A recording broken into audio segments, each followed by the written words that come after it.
People of the Purple Butterfly here, otherwise known as People7 on Twitter and YouTube, people are elsewhere on the internet.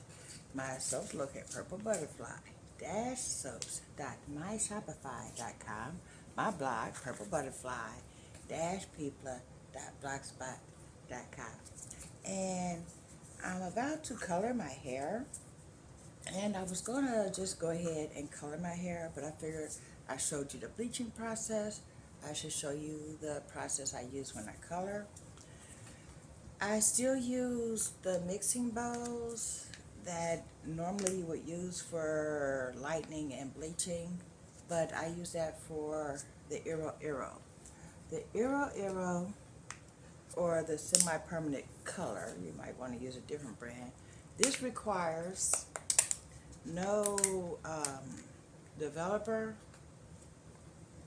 Oh, that's different. Don't tell me they changed the formula of my pink. Oh no, that looks like that. That's not the pink I usually use.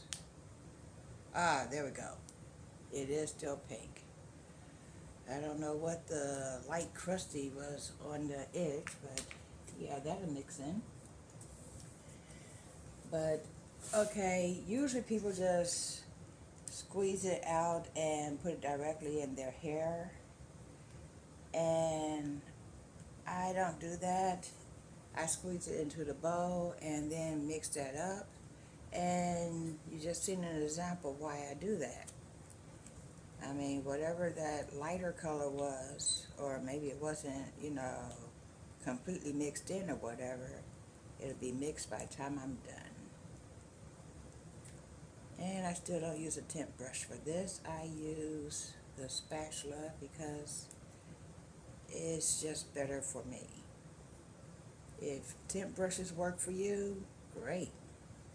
But when you have very, very curly hair, curly to the point where it's curly, coily, frizzy, kinky, those little brushes feel like little fingers grabbing all of your follicles. It's not a fun time at all. Yeah.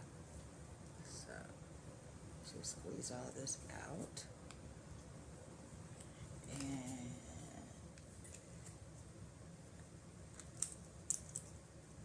let me look at the other one.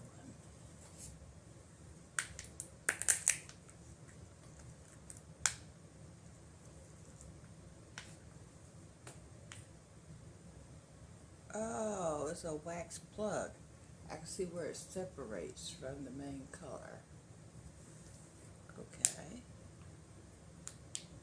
Well, now that I know, that means it won't mess up my color. But I'm still going to mix it in because, yeah, reasons.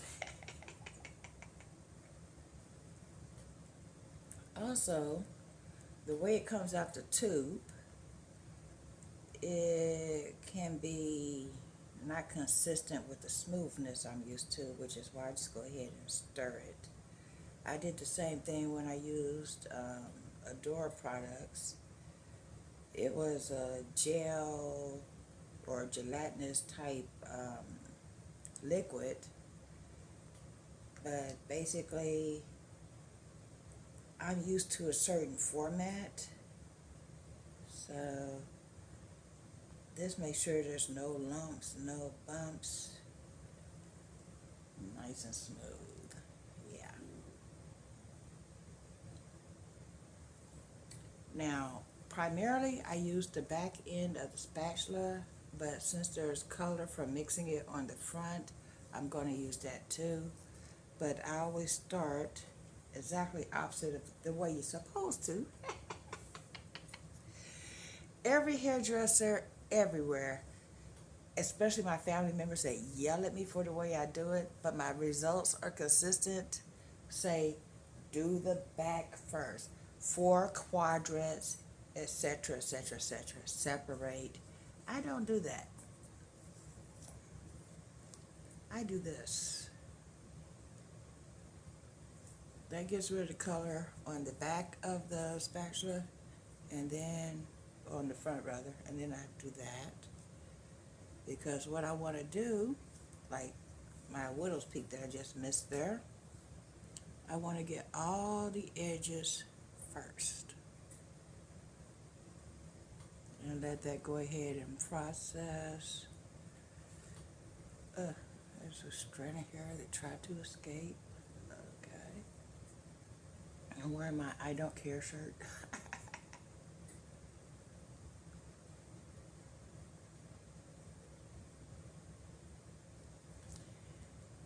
And then I do the rest after I do my edges, because it's been my experience, when you have a 4-ounce container of hair color, if you do not have another bottle of hair color to finish, if you run out, then you end up with, oh, let me try to stretch the color to my edges. So I do the edges first. That may or may not make sense to some, but anybody that's ever ran out of hair color when they were doing the whole head and then didn't have enough for the edges and the sides, understand exactly what I mean. Now let me get this little spot here. Yeah, that didn't quite work out. I just smeared more on there. But anyway, let me just go ahead and, yeah, that'll work. And then I just scrape that back into the bowl. This stuff smells so good. Now what I'm doing is actually the edges all the way around, especially my nape, because sometimes I want to wear my hair up. And one time I missed right over my ear, so there was no color there. But it didn't matter because I had also missed with the lightener, so there was like a little black spot of hair. It looked real weird every time I put my hair up.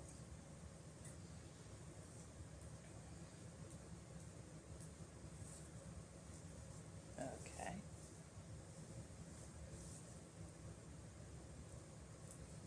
And since the back of my hair is cut short, I don't even worry about putting sections in the back. I just literally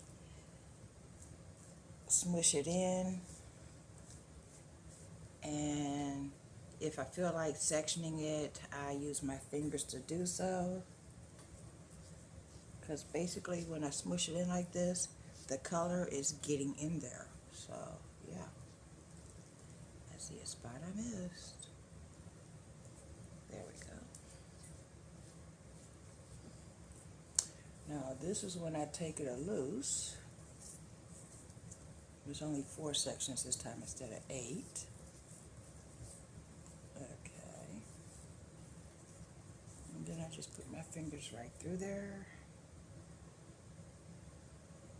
and make sure I get the roots.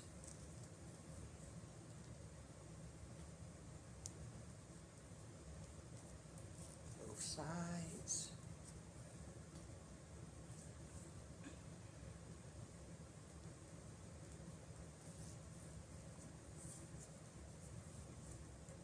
This is going to make sense in a second.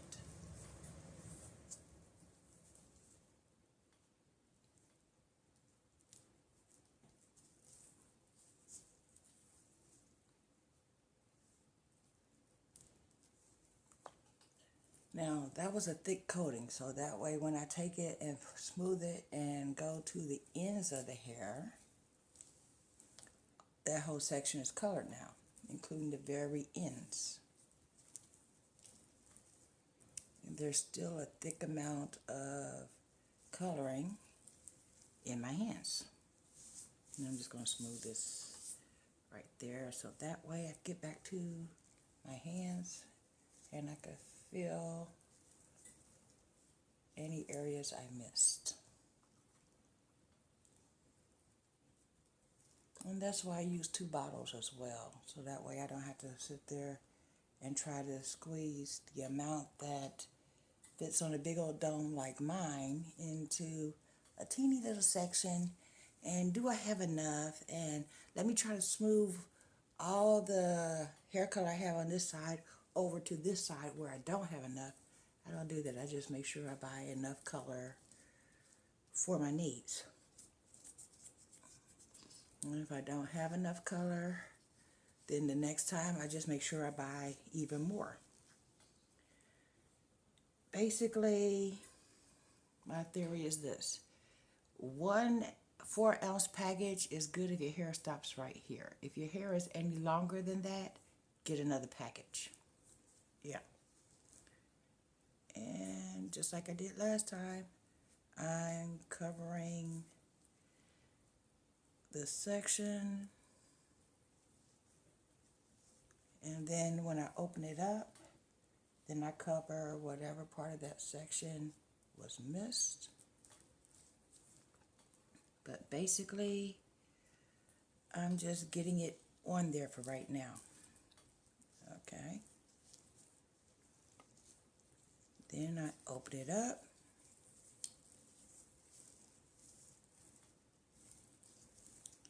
And smooth it in. If I part it, you can see I did not miss anything because of the way I did it. I'm smushing the color in and down to the entire length of the hair.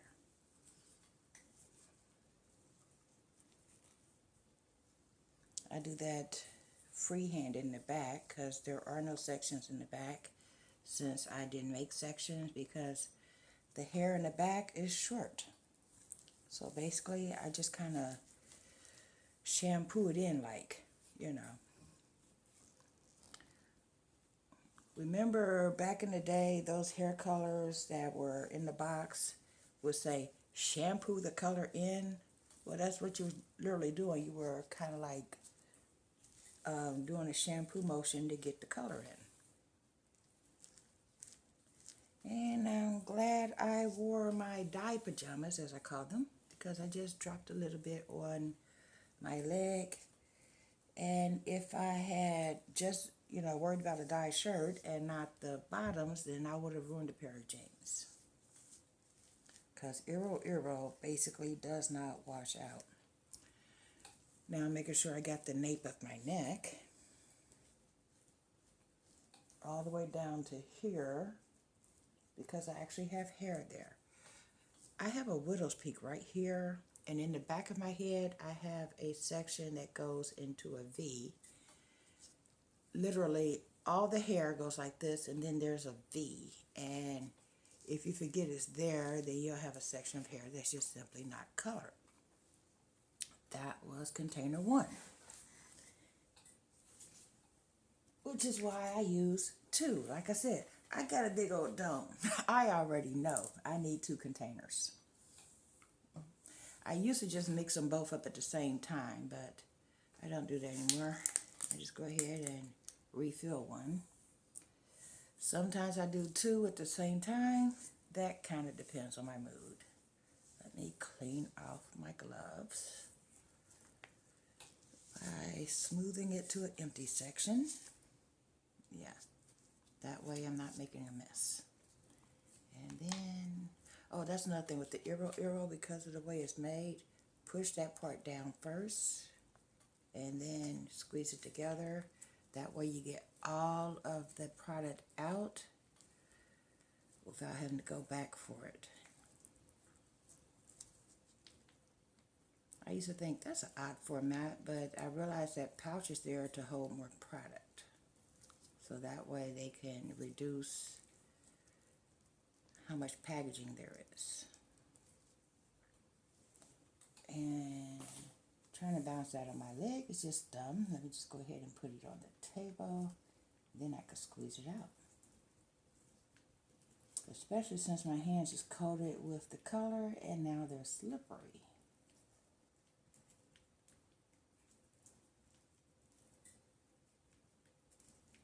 I'm going to show you something funny in a second, after I get this all squeezed out.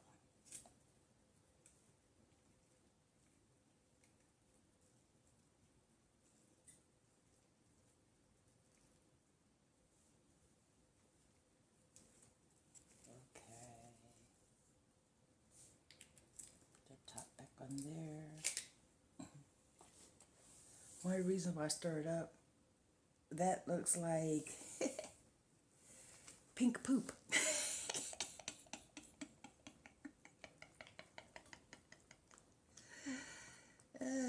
At least it does to me.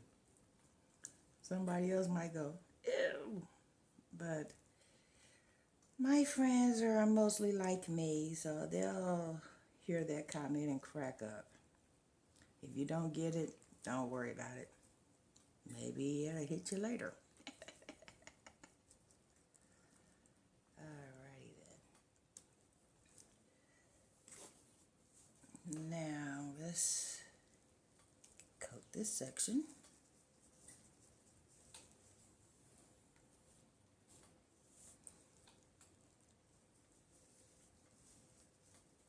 And then take down the braid. Well, actually it's a twist, which is why it comes loose so easily.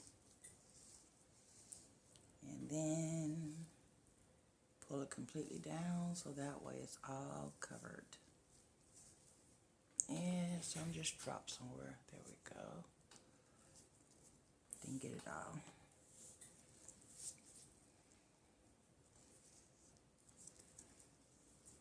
And that's why I have dye clothes. It's the only thing I wear when I dye my hair.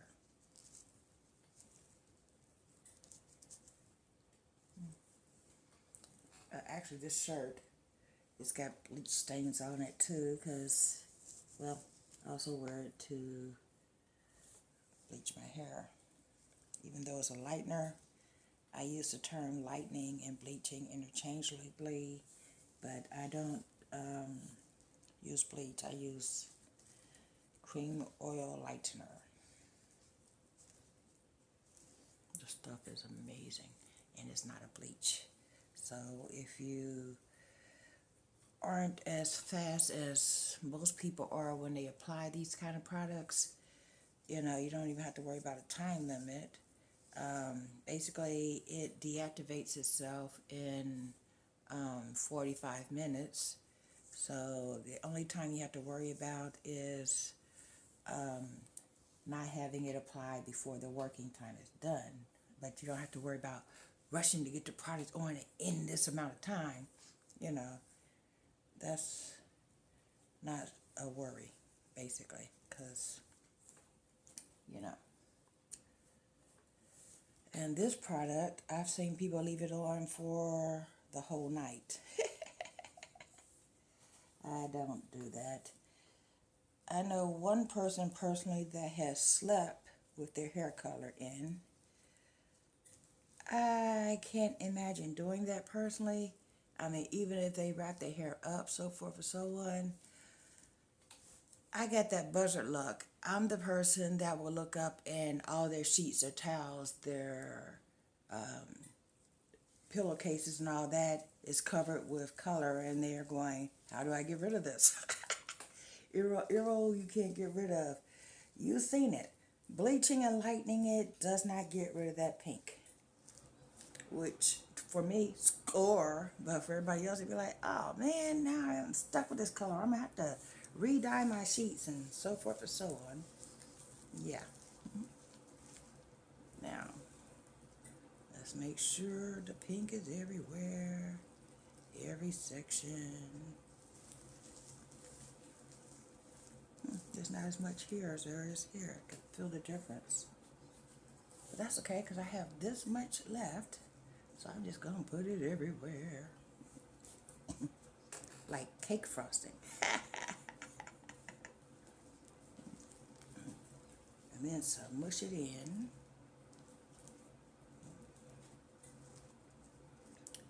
And I know why I'm actually using less. I have a little shedding. When they changed my dose of chemo, somebody might ask, I'm on a oral chemo, which keeps my platelets down basically for the rest of my life. When they changed how much, every time I do a platelet check, they tweak it. So I might have to use 2 one day and 1 the next day, or I might do 2 and 2, or depending on, you know, where my level's at. I mean, I would love to get down to 1 pill a day, but that's not my life at the moment. Well, when they tweaked it, I noticed my hair was shedding, and when you're dealing with a chemo med, that happens every now and then. But now I have less hair in the back of my head, so it's using less products. And then it occurred to me, I went off my vitamin cocktail, so that has been reinstated.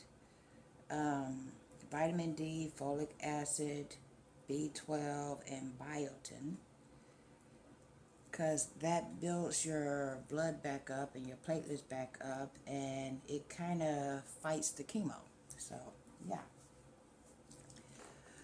The way it was explained to me, the hydroxyurea breaks the body down, and those particular vitamins help build the body back up.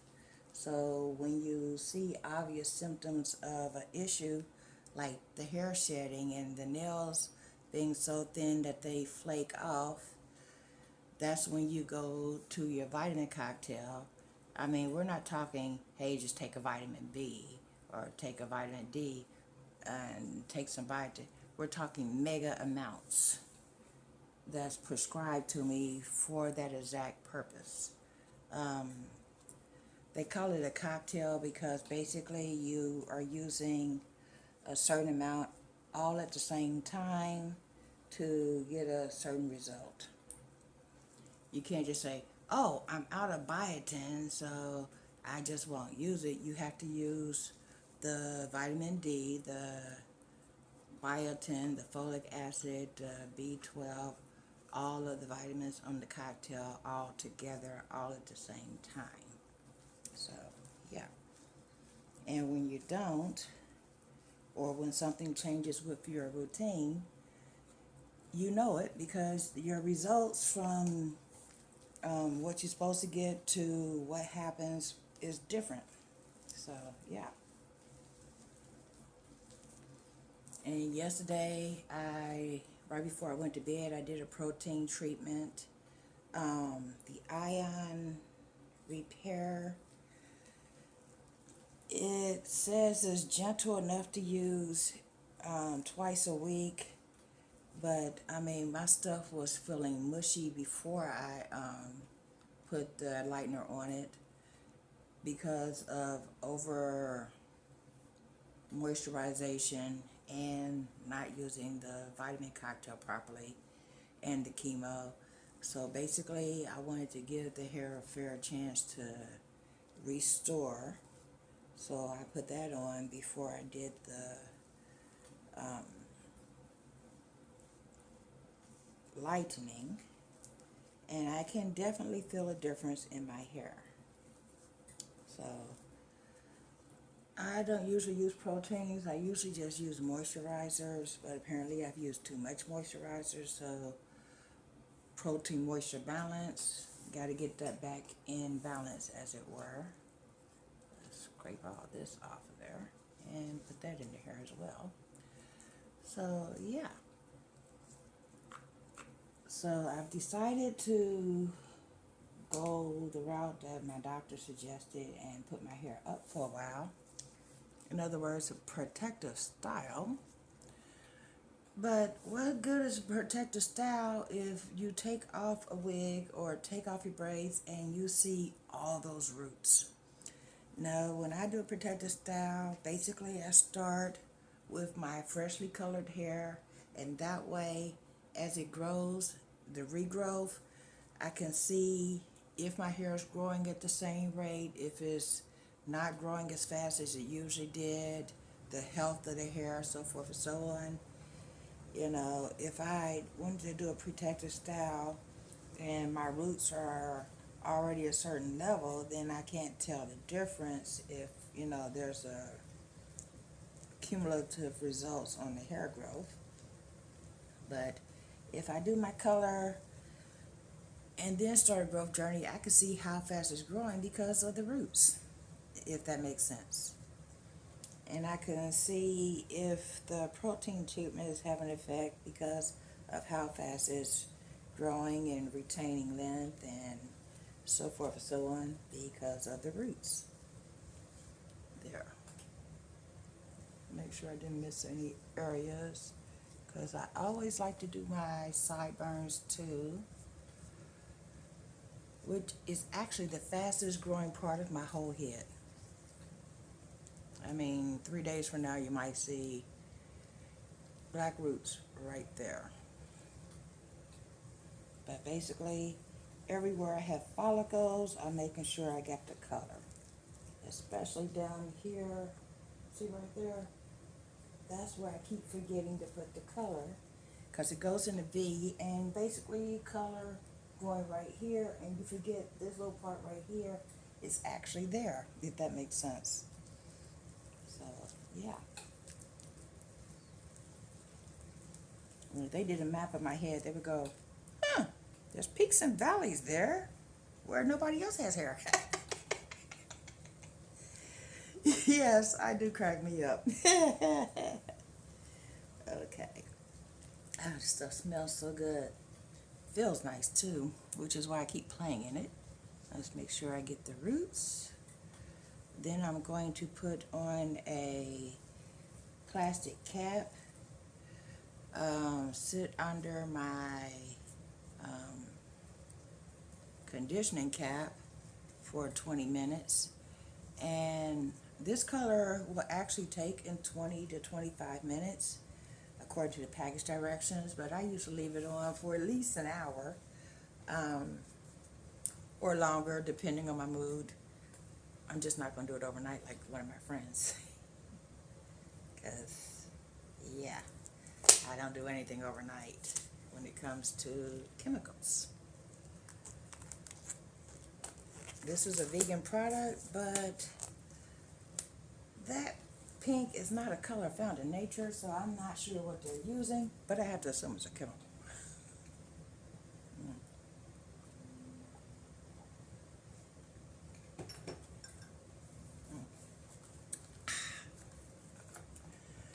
Mango, peach mango green tea. And I'm going to follow that with some coffee. This has been People7 on Twitter and YouTube, People elsewhere on the internet. My soaps located PurpleButterfly-soaps.myshopify.com. My blog, PurpleButterfly-people.blogspot.com. Y'all stay blessed, stay tuned. Don't forget to like, comment, share, and subscribe. Bye now.